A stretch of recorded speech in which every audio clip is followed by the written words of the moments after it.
নমস্কার বন্ধুরা, সকলে কেমন আছো? আশা করি ভালো আছো। আমার চ্যানেলে সকলকে স্বাগত জানাচ্ছি। আর দেখো, তোমরা তো সকলে জানো বন্ধুরা যে আমাদের এখানে কয়েকদিন আগে শীতলা মায়ের পূজা হয়েছিল। তো সেই সময় যে ভোগ রান্না করা হয়েছিল তোমাদের দেখিয়েছিলাম ভিডিওর মাধ্যমে, সেই ভোগ দেওয়া হয়নি মাকে। তো দেওয়া হয়নি তার কারণ বাসনের একটু অসুবিধা ছিল, বাসনটা যেহেতু এঁঠো বাসন ছিল তার জন্য দেওয়া হয়নি। আর তার জন্য আমি আজকে নিজে হাতে ভোগ রান্না করে মায়েদের জন্য দেব। তো তার জন্য আমাকে বলা হয়েছে যে ভোগ রান্না করে মাকে দিতে। তো আজকে কি কি রান্না হবে তো দেখো, এখানে সবজি রয়েছে, মুদিখানার তেল মশলা, লবণ আর কিছু ঠাকুরের বাসন, আমার ঘরেরই বাসন নামিয়েছি, সেগুলো সমস্ত সব এগুলো রেখেছি। এগুলো দেখো বন্ধুরা, আজকে আমি ভোগ দেবো। তার সাথে সাথে মায়ের ভোগের সঙ্গে সঙ্গে আমি আমার নিজের গোপাল সোনাকেও এখান থেকে একটু ভোগ লাগিয়ে দেবো সন্ধ্যাবেলা। সেটাও তোমরা ভিডিওর মাধ্যমে দেখতে থাকো, দেখতে পারবে। আর আমাদের ভিডিও তোমাদের কেমন লাগছে তা জানি না, আশা করি ভালো লাগবে তোমাদের, আশা করি অনেকটা আনন্দ দিতে পারবো। তো চেষ্টা করে যাচ্ছি সমানে, তোমরাও অবশ্যই পাশে থেকো। 2:05 বাজে, দেখতেই পাচ্ছ এখন আমি আজকে আমি একটু নিরামিষ রান্না করে সত্যি কথা বলতে আমি নিজের জন্য গোবিন্দভোগ চালের ভাত ফুটিয়ে খেয়েছিলাম, যেহেতু আমি ভোগ রান্না করব তো তার জন্য। আর এখানে দেখো ভোগ রান্না করব তার জন্য দেখো সমস্ত কেটে গুছিয়ে নিয়েছি। এখানে রয়েছে খিচুড়ির জন্য সমস্ত গোছানো, টমেটো, কাঁচা লঙ্কা, আদা ছিল। আর এখানে চাল, ডাল আর গোবিন্দভোগ চাল, এ দেখো কাঁচা লঙ্কা রয়েছে 1 বাটি, এ দেখো গোবিন্দভোগ চাল, এখানে রেড কাউ দুধ রয়েছে 2 প্যাকেট। আর সমস্ত এক এক করে দেখাচ্ছি, দেখতে থাকো। মুগ ডাল রয়েছে, দেখতে পাচ্ছ এখানে 1 কেজি মতন মুগ ডাল ছিল। আর এই মগের মধ্যে আমি গোবিন্দভোগ চাল একটু ভিজিয়ে নিচ্ছি, ভালোভাবে ধুয়ে ভিজিয়ে রাখবো, এটা আমি পায়েস রান্না করব। তো তার জন্য চলো, এখানে দেখো আমি আমার ব্যালকানির ঘরেই রান্নাটা করছি আজকে।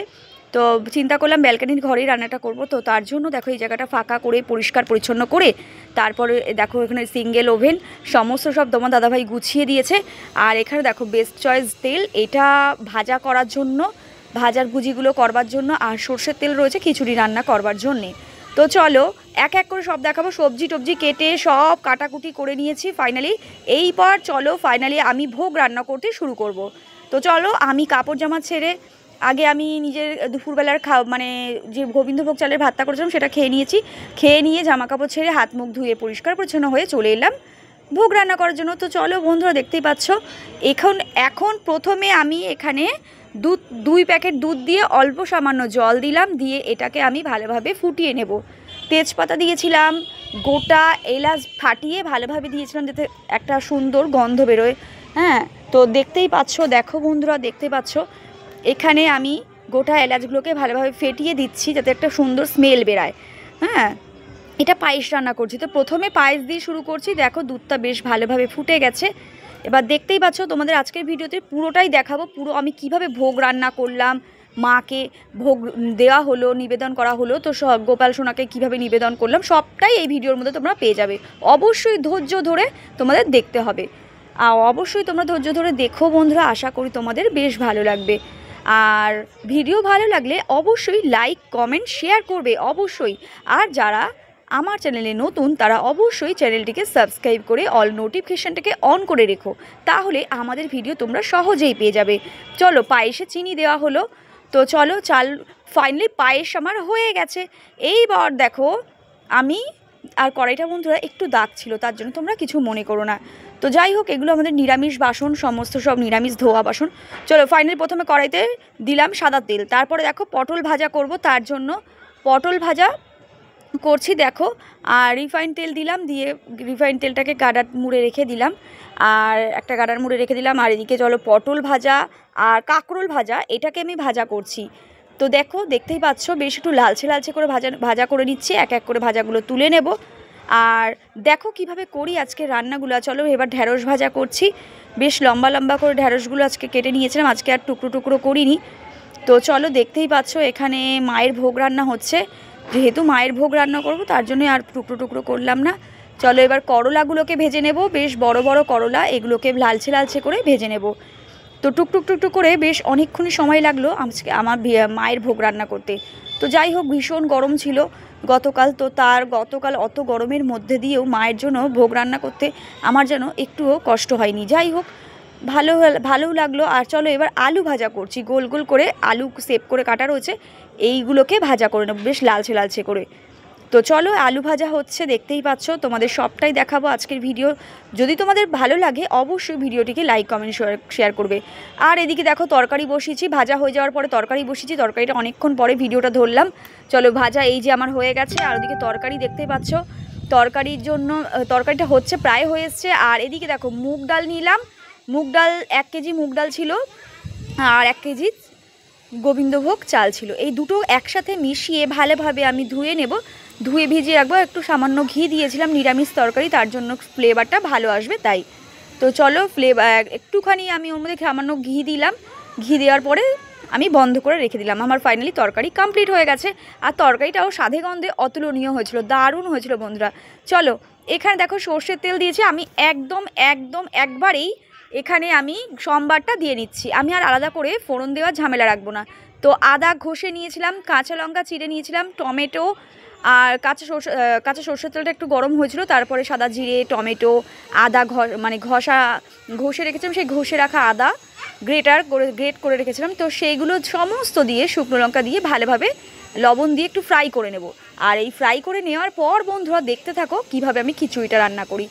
তো আজকে কিন্তু তোমরা অবশ্যই বলতে পারবে না যে আমার কীভাবে আমি রান্নাটা করেছি দেখাইনি, তা বলতে পারবে না তারা, কেননা আমি সবটাই তোমাদের সঙ্গে শেয়ার করলাম।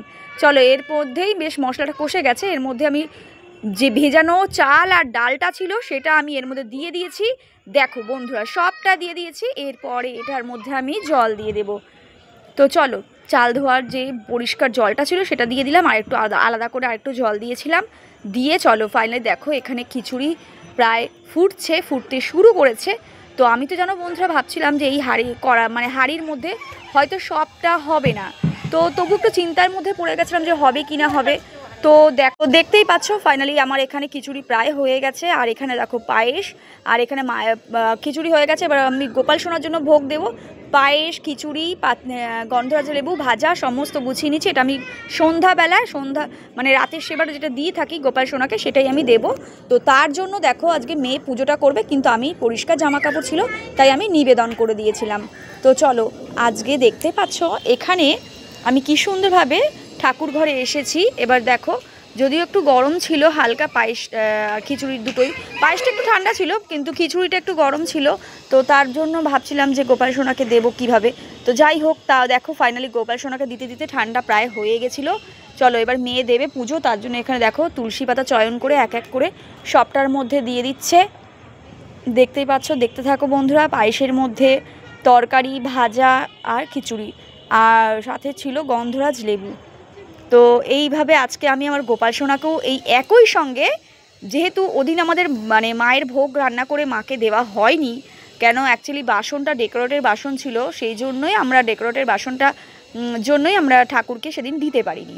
তো তার জন্য কি করেছি বন্ধুরা, আজকে আমরা আমি ঘরোয়া বাসনে নিজে রান্নাটা করে দিয়েছি। যেহেতু সব দায়িত্ব তোমাদের, তো আমি আগেই বলেছিলাম সব দায়িত্ব তোমার দাদাভাই আর আমারই থাকে, তো তার জন্যই অ্যাকচুয়ালি আমারই দায়, বুঝতেই পারছো। তো তার জন্যই মাকে এবছর নতুন করে মাকে ভোগ রান্না করে নিজের হাতে দিলাম।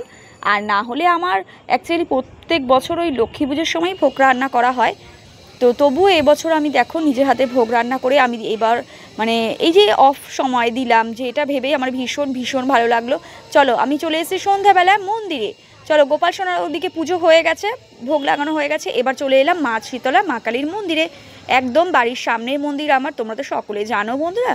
তো দেখো এখানে জল দেওয়া হচ্ছে আর ভোগ লাগানো হয়েছে। তো দুই মাকে দেওয়া হচ্ছে, আর এখানে নিবেদন করে দেবে, পুরোহিত আছে, নিবেদন করে দেবে, ধূপ ধুনো দিয়ে আরতি করবে। তো তোমাদের সবটাই দেখাচ্ছি, দেখতে থাকো বন্ধুরা। আজকের ভিডিও ভালো লাগলে লাইক কমেন্ট শেয়ার করবে, আর অবশ্যই চ্যানেলটিকে সাবস্ক্রাইব করে অল নোটিফিকেশানটাকে অন করে রেখো। তো বন্ধুরা ভালো থেকো, তোমরা সকলে এভাবে আমাদের পাশে থেকো আর আমাদের দেখতে থেকো ভিডিও। আর অবশ্যই আমাদের খুব শিগগিরই আমাদের অনেক দূর এগিয়ে নিয়ে যেও, এটুকুই বলবো বন্ধুরা।